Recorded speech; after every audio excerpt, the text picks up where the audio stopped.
Hili ni tukio linahusisha vyuo vikuu vitano, vinne kutoka Tanzania, ambapo ni chuo kikuu cha Sokoine cha kilimo, chuo kikuu cha Dar es Salaam, chuo kikuu cha Nelson Mandela Arusha, lakini vile vile na chuo kikuu cha Aga Khan, ambacho ni chuo kwa kweli kutoka sekta binafsi. Lakini tunashirikiana na chuo kikuu cha Simon Fraser kutoka Canada, na uhusiano huu tumeanza miaka sasa 3 iliyopita tulipoingia makubaliano ya pamoja ya kufanya kazi kwa pamoja, hasa kazi za kisayansi, lakini kazi za kubadilishana wataalamu, kubadilishana wanafunzi wetu. Na kwa kila mwaka kati ya mambo tunayofanya tulikubaliana kwamba tutakuwa tunakuwa na mkutano mkubwa wa kisayansi. Huu ni mkutano wa pili. Mwaka jana tulifanya mkutano kama huu chuo kikuu cha Dar es Salaam, na mwaka huu ilikuwa nidhamu ya chuo kikuu cha Sokoine kuwa mwenyeji wa huu mkutano. Kwa hiyo washukuru kwa kuja, na kama ambavyo mmesikia kwenye hotuba mbalimbali, kuanzia hotuba ya mgeni rasmi ambaye ni katibu mkuu wetu wa Wizara ya Elimu, lakini hotuba ambazo makamu wakuu wa vyuo vikuu hivi vitano wamezitoa. Lengo kubwa sisi ni kushikamana, sio tu kufanya tafiti za kisomi, tafiti zinazoishia kwenye makabrasha vyuoni, lakini kufanya tafiti ambazo zinakwenda kumlenga mwananchi na kutoa utatuzi wa matatizo mbalimbali yanayoikabili jamii, na hasa katika nchi yetu, lakini na wenzetu wa Canada. Kwa mwaka huu kama ambavyo mmeona, kauli mbiu yetu ni kukabiliana na mabadiliko ya tabia nchi, ili kuweza kuandaa watu wetu, kuziandaa jamii zetu kukabiliana na tatizo hili ambalo tatizo la kidunia kwa kweli. Kwa hiyo hapa leo kutakwenda kutolewa mawasilisho mbalimbali ya tafiti mbalimbali kutoka kwa wanasayansi wetu, walimu wetu wa kutoka vyuo vikuu vitano, lakini wadau wengine ambao tumewakaribisha. Kwa hiyo nipende kuwashukuru kwa hilo, lakini kushukuru sana serikali kuanzia kwa Mheshimiwa Rais, Wizara yetu ya Sayansi na Teknolojia kwa kujenga mazingira ambayo ni wezeshi kwa vyuo vikuu vyetu kuendelea kufanya kazi ya kisayansi. Lakini kama chuo mwenyeji, mmejipangaje sasa kuongoza tafiti na bunifu zinazolenga kutatua changamoto za wananchi moja kwa moja, hasa ili swala la mabadiliko ya tabia nchi, lakini ustahimilivu wa nchi kwa ujumla? Sisi kama chuo kikuu cha Sokoine cha kilimo, bahati nzuri kwa kweli tuna ubobezi mkubwa inapokuja kwenye kukabiliana na matatizo yatokanayo na mabadiliko ya tabia nchi. Kama unavyojua, ni chuo kikuu cha pekee nchi hii ambako tunafundisha program au degree za misitu, lakini vile tunafundisha mazingira, tunafundisha wanyamapori.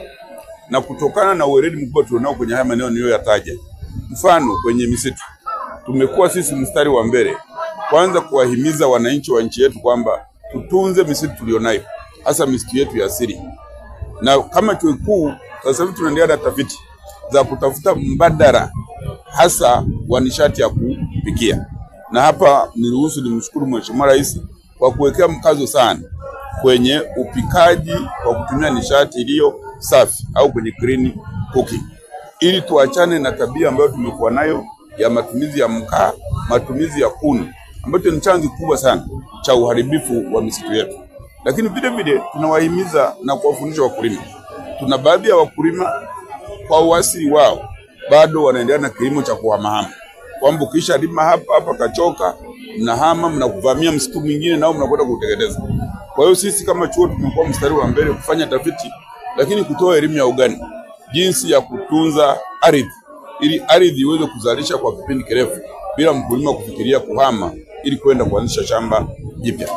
Kwa hiyo haya mambo tumeyafanya karibu nchi nzima, hakuna mkoa ambao hatujafika, na tunaendelea kuyafanya. Hata sasa hivi tuna utafiti ambao tunajaribu kuangalia ni miti ipi inayoweza kuwa inakuwa kwa haraka, lakini kaji katoa kama hata ni mkaa, kwa sababu pamoja na kupikia gesi, kupikia umeme, bado kuna matumizi madogo ya mkaa yanaweza kaendelea kuwepo.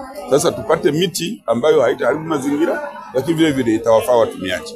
Kwa hiyo hilo ni jukumu ambalo tunaendelea kufanya kwa kushirikiana na wenzetu kama wa Taasisi ya Taifa ya Utafiti wa Misitu, yaani TAFORI, na wadau wengine. Naitwa Profesa Maulidi Okipanyula, ni makamu mkuu wa Taasisi ya Afrika Sayansi na Teknolojia Nelson Mandela iliyopo Arusha.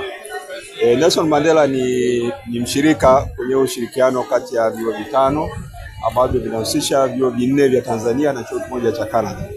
Kwenye ushirikiano huu sisi kama Taasisi ya Afrika Sayansi na Teknolojia Nelson Mandela tunatarajia kunufaika kwenye masuala ya bunifu ambazo zinakwenda kutoa solution au majawabu kwenye masuala haya ya mabadiliko ya tabia nchi. Na kwa kwanza sisi mwaka huu tutapeleka wanafunzi wawili ambao wamepata ufadhili na wenzetu wa chuo kikuu cha Simon Fraser cha Japan cha Canada. Kwa hiyo hii ni sehemu ya matunda ambayo yamepatikana kwenye ushirikiano. Lakini la pili, tutashirikiana nao kuanzisha maabara ndogo kwa ajili ya kufanya utafiti na ugunduzi katika eneo hili la mabadiliko ya tabia nchi.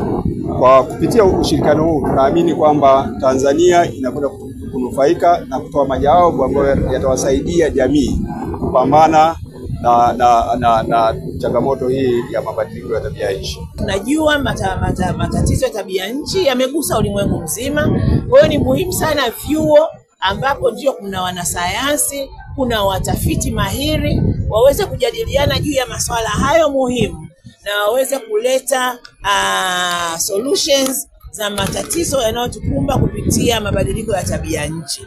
Kwa hiyo tunafurahi sana, huu ni muungano wa vyuo vitano, na katika serikali yetu mnafahamu tuna ajenda ya umataifishaji wa elimu. Kwa hiyo tunapomataifisha elimu haimaanishi kubaki wa Tanzania peke yetu, lakini katika muunganiko wa vyuo hivi pia kuna chuo cha Canada kimekuwa ni mmojawapo wa chuo ambao kipo katika muunganiko huu. Kwa hiyo sasa inaleta ile ajenda kwa upana wake na kuunganisha vyuo vya nchini, nimetaja vya nchini, na pia kuna chuo cha kutoka Canada kinaitwa Simon Fraser University, nao ni sehemu ya muunganiko huu.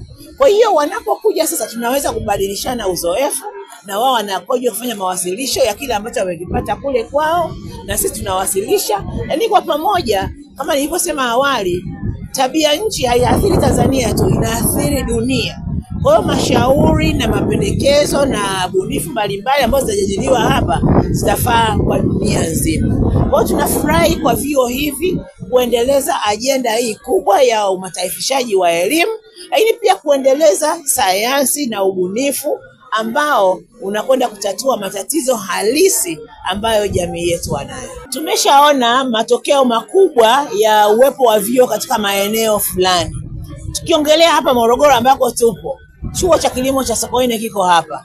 Lakini mmeshaona mabadiliko makubwa ya namna wakulima wa Tanzania wa Morogoro wanavyobadilisha kilimo chao ili kiwe na tija. Na hiyo inatokana na interventions ambazo chuo hiki kwanza walifanya tafiti ikatoa mafanikio mazuri. Kwa hiyo kile ambacho waliona kama ni matokeo mazuri wamekipeleka kupitia outreach programs za vyuo kwa wakulima, na hivyo wameweza kuboresha matokeo ya maisha yao, matokeo ya kilimo chao.